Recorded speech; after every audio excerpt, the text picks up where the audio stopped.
introduce myself to you. My name is Alpha. I am a filmmaker and I do sickle cell advocacy. So I'm here to talk to you about sickle cell. Yes, so it's basically to tell you what sickle cell is and some things about sickle cell that you may not have, come across before. You are still making noise. You benefit if you keep talking. The whole idea is for us to keep quiet and listen. Can we keep quiet? All this small noise you're making is not going to help. Go? Okay. So,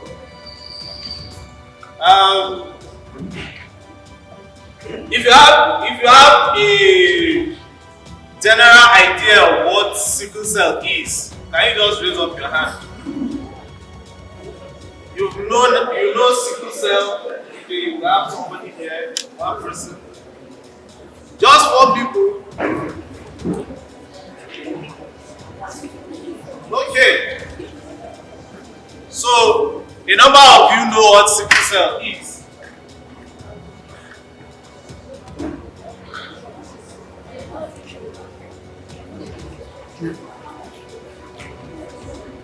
So, this is it.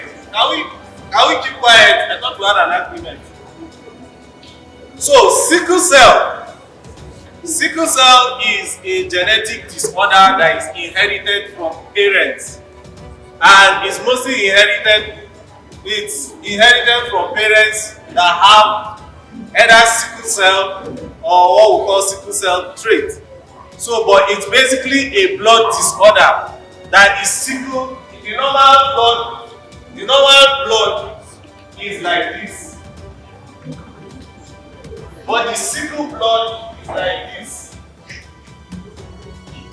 It's like a moon shape. There is this tool called the sickle tool that they use in farming, either removing rice and other farm produce that might be in that line. So the normal blood is over this, circle inside, and the sickle blood is this way. And it becomes sickle when a child has already inherited it from both parents. It has to be both parents. It can't be one parent. Right? So it takes me to what the types of sickle cell are. The common type of sickle cell that we know is SS. We call it hemoglobin, SS. Then there is SC.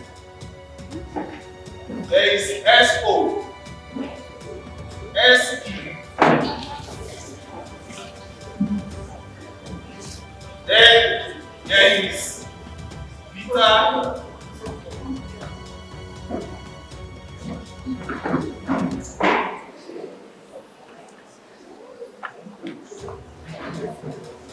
Okay? So this is it. Then, aside these genotypes, there are also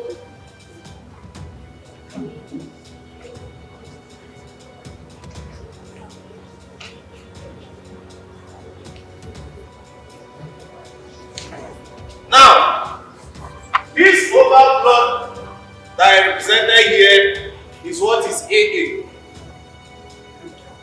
Then the mixture of AA, this and this gives you AS. There is a part of the human blood that can be oval in its type, and then it can be sickle. So once somebody has AS, it means the person has the sickle cell trait. It means S now that the person has inherited from a parent is now AS, which is sickle cell trait.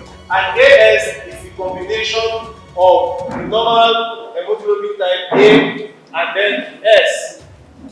So if somebody that is AA marries SS, you will now have a child with AS. it means the child will only inherit S from the parent.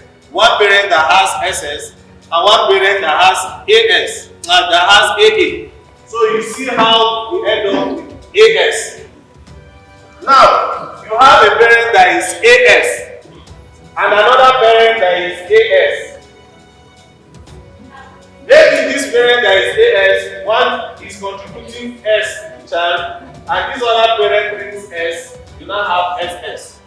So you see the evolution of how sickle cell can grow to become sickle cell from a child. So AA is the normal type, AS is the sickle cell trait because there is S, and then AC is when a parent has A, and then there is CC. So a parent with AA that marries another parent with CC can give birth to a child, will give birth to a child with AC. They can only have AC, else where would they get any other blood type, right? So AA is the normal type, AS is the trait, AC is also a trait, but CC is not a trait. Anemia is the shortage of blood that is transmitted in the system. It can also do with some form of protein in the body, but it's a mild form of anemia, shortage of blood and oxygen that circulates in the human body. So we've established what the normal blood types are. Now let's go to what sickle cell is and how it can affect any of us. So sickle cell, like I told you, is a blood disorder that comes from the inheritance of these genotypes of a parent. And if a parent is AS and AS, the most likelihood is there is 25%. There is 25% chance that they can have a child with sickle cell. So any child that has sickle cell, the 25% chance happen in that child's life. And 25 into 100 is what? 4. That is 1/4. So when they say 1/4, it doesn't mean that the last born will have sickle cell or the third born. It is in no particular order. It can be the first born, it can be the last born. But just know that that 25% chance can happen in each pregnancy that a mother carries of the child. Then SC is when probably AS can even marry SS and they end up with AS. It's possible, but the chances are low. AS can marry AC and they end up with, if the parent contributes S here, another parent contributes C, they end up with S. Then SO, because there are up to 400 types of genotype. But the common ones that we've seen in humans are S, E, C, O, and V. The B is what falls under thalassemia.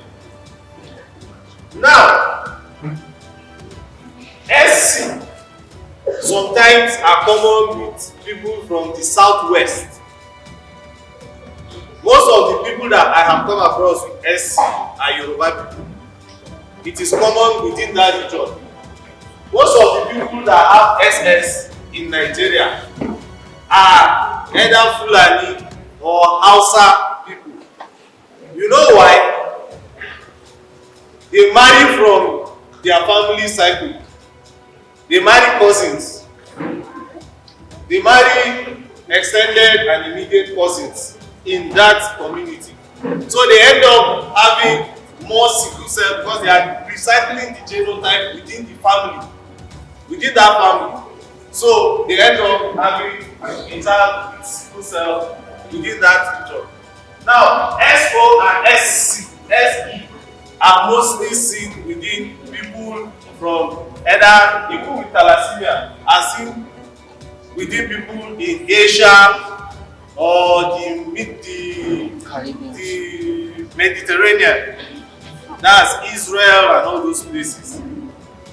Now, this is basically the sickle cell we know. What of the sickle cell we don't know? This thalassemia, there is alpha and beta thalassemia, A and B. Now, the hemoglobin chain, hemoglobin here means the blood.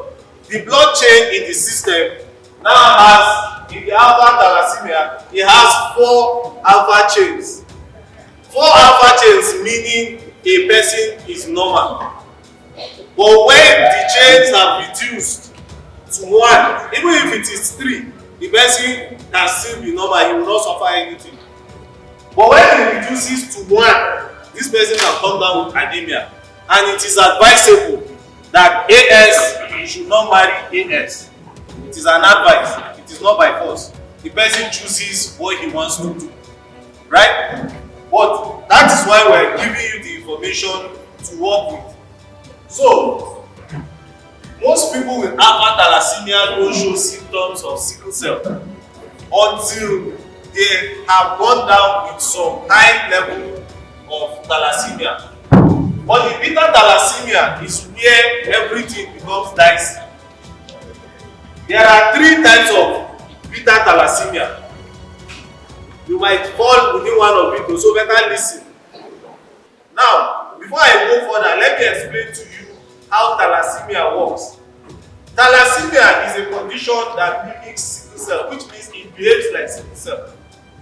If somebody is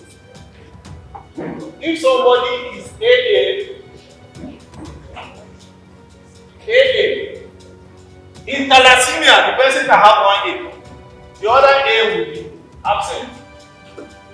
Or in the normal body, human body, AA is supposed to be 95% at most, 95% or 93%.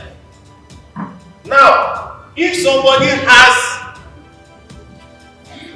45% or even 60-something% of A in his AA, it means the person has thalassemia. But when the person has beta thalassemia, it is within 35% or 45 downward. Now, there are people that are AA, but each of the A they are carrying is 35% or 45% or 65%. This person will not know that he has some form of anemia.